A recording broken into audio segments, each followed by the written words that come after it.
You know, sometimes we truly just cannot make this stuff up. Honestly, you would never write this as part of fiction, but Jimmy Kimmel, the late night comic famous for The Man Show, now hired by Disney to throw blows at everybody who's not far left during his late night rants, well, he's come out and declared that he is the defender of democracy. At least that's what Rolling Stone is declaring.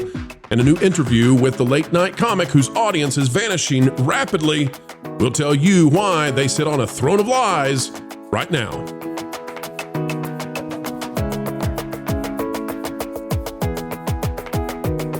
Hello, folks. Welcome back. It is a dandy of a day, and we have better ratings than late night TV, probably. Well, not necessarily joking about that. Folks, as we get ready to dive in, click the like button.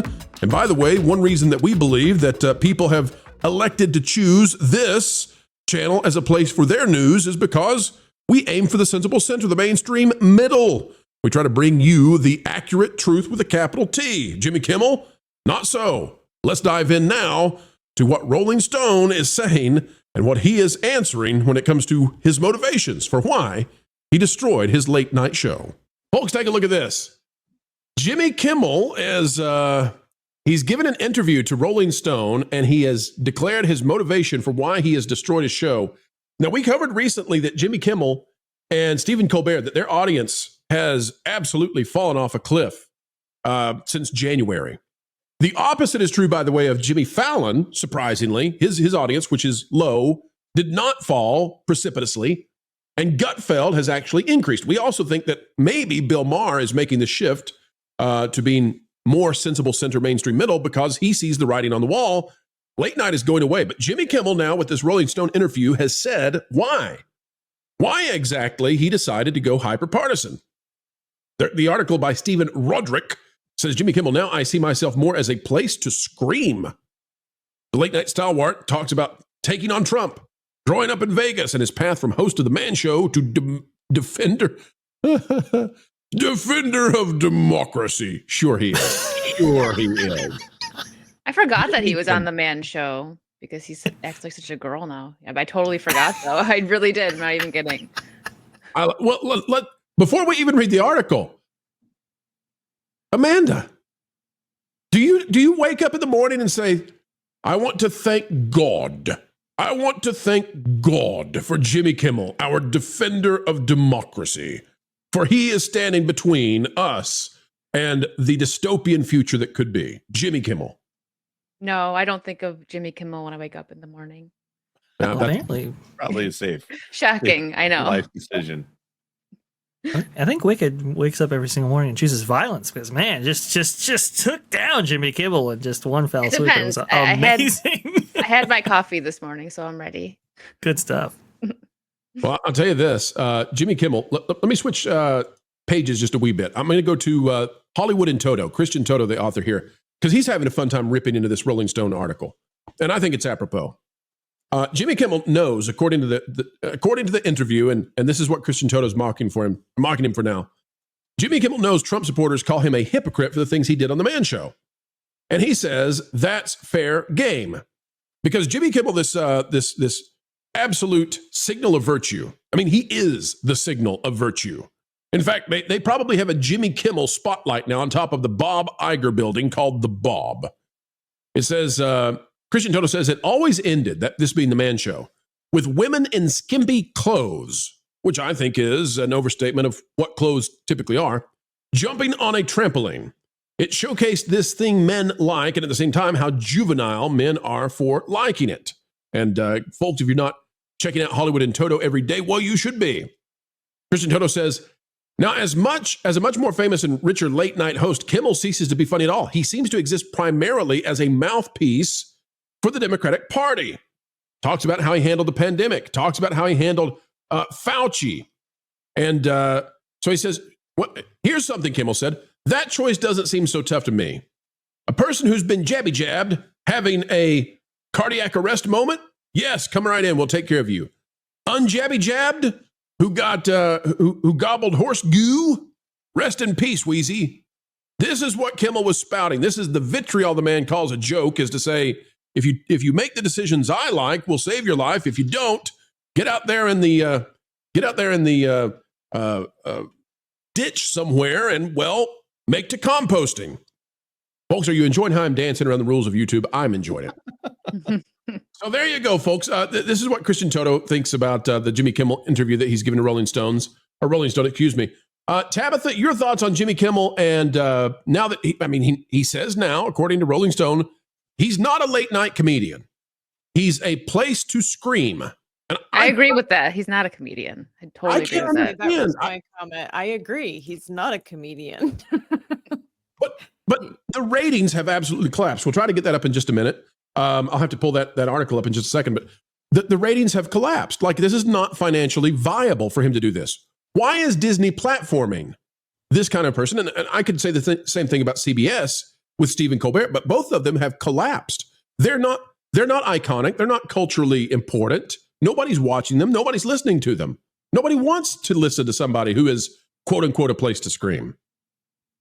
Well, I think it does have to do with a lot of the activism, a lot of pride. And there was something that Eric July posted a while ago, the founder of Rippaverse, who talked about when things changed during the elections, people got really excited for the future of entertainment, thinking, oh my, wokeism is going to end. We're the, as far as conservatives, we're the voice of reason, and we've outshined everybody during the elections. But Eric pops up and says, you must remember that these companies have flooded their areas with activists. And the thing about activists is that they fight for what they believe in, whatever side of the fence you are on what their topics will be.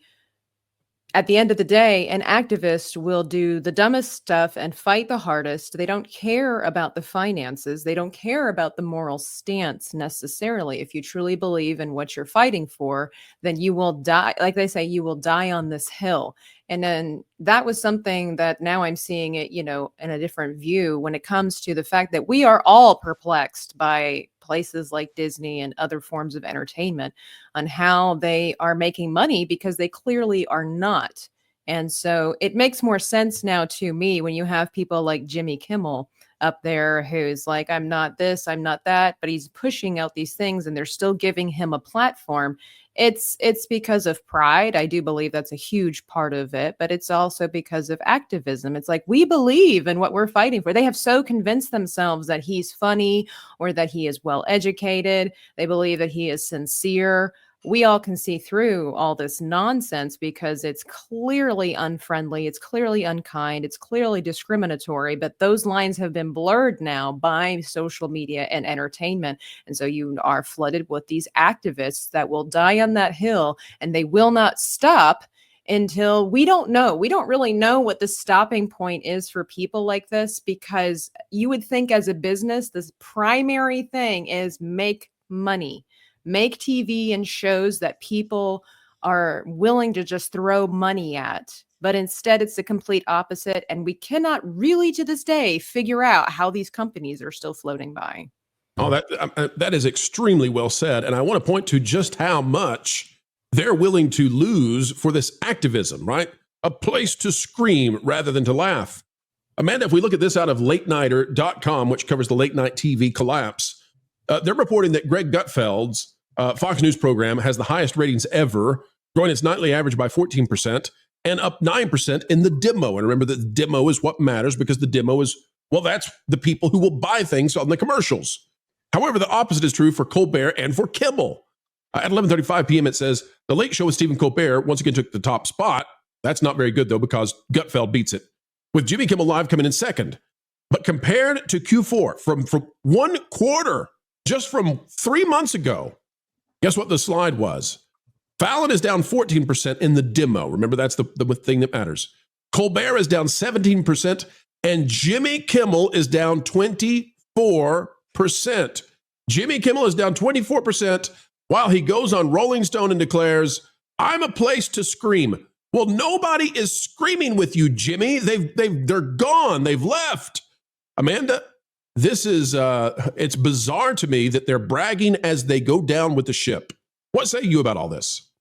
Because they don't want to admit that they were wrong. They're never going to admit they were wrong. And I think this shows that people, they want entertainment. Late night shows, I'm guessing, I don't watch him, that he probably preaches the most political crap, and people just want to be entertained. They want to laugh. Like back when Johnny Carson used to do late night, he was the king of it. And, Jimmy Fallon is probably doing a bit better. I know they said he was down, but because he doesn't really preach, I don't really watch him either, but I see clips all the time because he has all the celebrities on, whatever.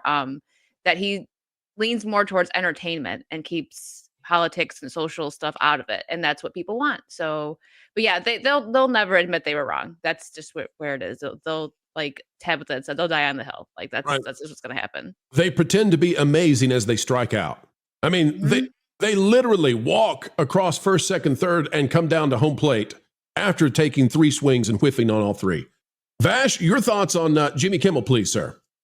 Yeah, I mean, it's absolutely outrageous to go from the Man Show, in which I believe they had a skit about ending women's suffrage, which was actually kind of hilarious. Not because, ending women's suffrage would be a good thing, but because of how many women actually signed the petition thinking it was something else. Hey, ladies, hang on a second. Keep an eye on him. Go ahead, continue, Vash. No, it's not. No, I'm not saying that. I'm not saying that. I would never advocate for such a position. But it was interesting commentary, and especially it was in keeping with the Man Show, which was the theme. Maybe not so great in today's climate right now, but obviously it was for another time, another place. But to go from that to I'm saving democracy. I mean, it's just, what are you talking about? It's absolutely outrageous, and is not consistent with late night television, or at least historically how it had been. You don't come to late night television to be preached to. You come there to laugh and to see what's being promoted and see the celebrities and so forth. So this idea that it's like now I see myself more as a place to scream is just. It's absolutely perplexing. It's fascinating, and it really does show that Jimmy Kimmel is maybe slightly unhinged. It's just wild, and I think that 24% decline right there is consistent with that belief structure right there. And it might be why Disney's looking to back away from it. I, for one, think you all are cruel. When I pay attention to the history, the pantheon of those who have saved democracy across the United States, waving that red, white, and blue, I think of George Washington. I think of Paul Revere, Abraham Lincoln, Harriet Tubman. I think of Jimmy Kimmel.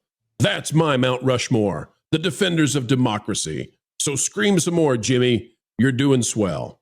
And that's a wrap, ladies and gentlemen. We are done for now, but don't worry. Do not fret. Not yet, for more content is still coming your way 4 times a day right here on the Pro Channel. What a joy it has been to share our time with you. We hope you feel the same. Adding value to your every single day is our job here, and we take it very seriously. Folks, the only thing we ask in return is that you consider clicking that like button. Share, subscribe, click it, stick it to those algorithms. It's the notification bell. And drop a comment right on down below. And folks, if you'd like to subscribe to our partner YouTube channels, That Park Place, That Pod Place, That Game Place, and some of those radio stations like Vacation Radio, well, we certainly would appreciate it.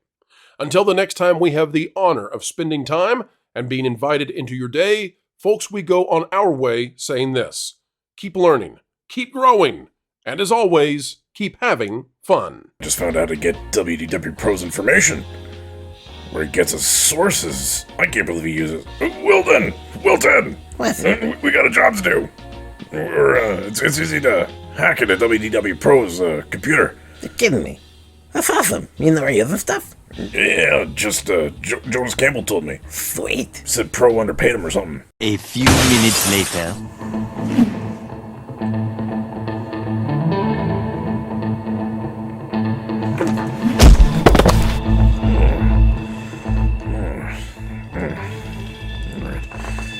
There. Oh, awesome. Whatever. All I gotta do is hack into this thing. It's gonna be so easy. Yeah, this isn't All a right, hack. grab this picture over here. Leave it to me. No, Wilton. else. Job done. What? No, all we had to do was use the picture because he uses face unlock. Now we gotta go to thatpartplace.com and sub to him and his team on YouTube. Oh, well, I already did that because I'm smart.